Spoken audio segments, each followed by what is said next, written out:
Welcome to Cambridge, an old city that was founded in 1630. There are many interesting stories to tell about Cambridge's past, but today we are going to explore parts of Cambridge that connect back to the American Revolution. The city looks very different today, but we will find stories about American soldiers, Tory families within Cambridge. Let's begin. Do you recognize the Cambridge Common? It was once a pasture, but now it is used as a park. During the American Revolution, the Common became a very busy place.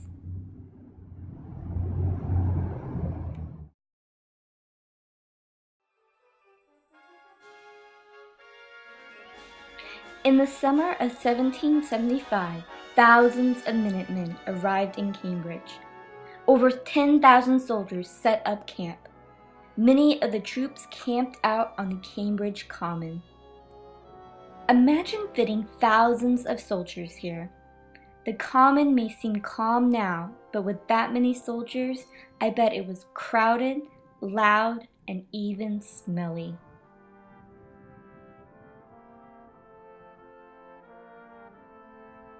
And on July 3rd, 1775, General George Washington took command of the Continental Army.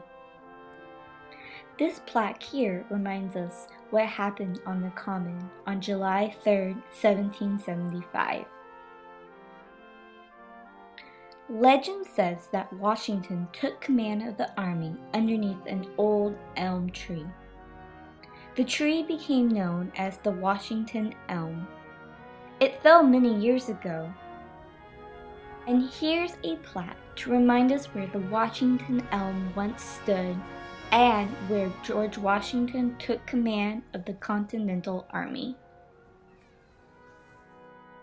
Many soldiers stayed on the Common through the summer and winter until the British evacuated Boston on March 17, 1776.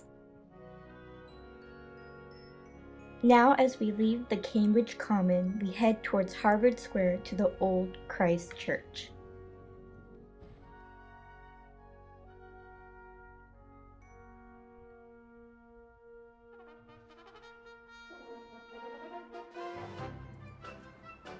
And here is the old burial site next to Christ Church outside of Harvard Square.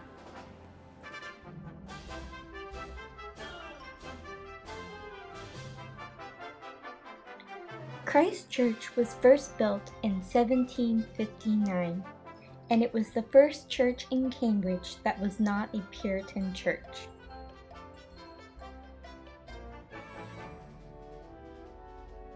And here are some older photographs of the church. But even further back in the 1700s, most of the people who attended Christ Church were Tories. The Tories were like a political party, like the Democrats or Republicans today. The Tories were conservative and remained loyal to the British government. As their neighbors became involved in the American Revolution, the Tory families had to leave town during the war. Once the Loyalists had left, the church had to be shut down because no one was using it. Now we are walking away from Harvard Square towards Brattle Street. Brattle Street used to be known as Tory Row because all the families who lived on it were Loyalists or Tories. The people that lived on Brattle Street were wealthier than almost all of the other people that lived. During the Revolution, many Tory families abandoned their homes. They felt uncomfortable living nearby all of the Patriots. These empty homes were used by the army. Here is the home of Henry Vassall, a Tory. Henry Vassall was a wealthy loyalist who owned a lot of sugar plantations in the West Indies. He built this house in 1746.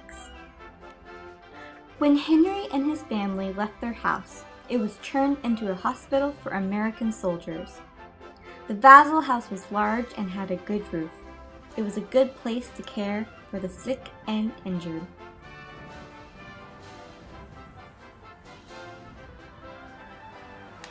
As we continue down Brattle Street, we come to another house once owned by a Loyalist family.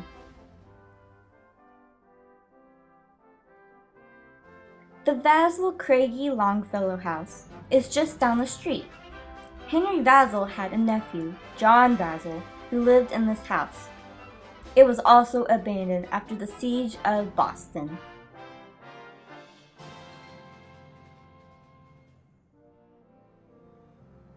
Like the Henry Vassal house, the American Army took over this house too. George Washington lived here when he came to Cambridge. Brattle Street was close to the Common, where the Patriot soldiers stayed. So Washington slept in this house and had meetings here to discuss the war.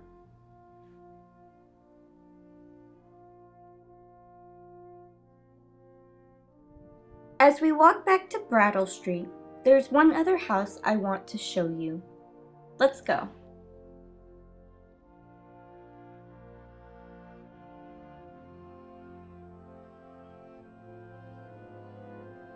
And here is the Hooper Lee Nichols house.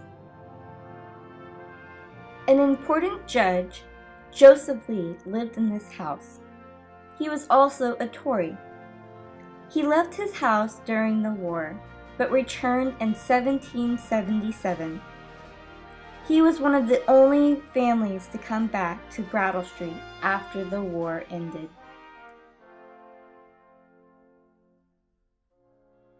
The Hooper Lee Nichols house is taken care of by the Cambirdge Historical Society. The rooms inside look similar to how they looked many years ago.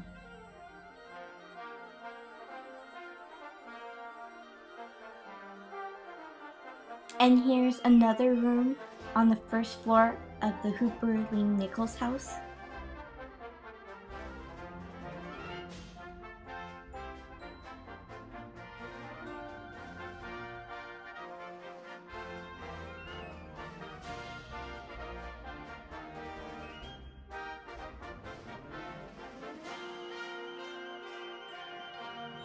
As we come to the end of our tour, we learned that Cambridge played a part during the American Revolution, and we can still visit and look at some of these historic sites today.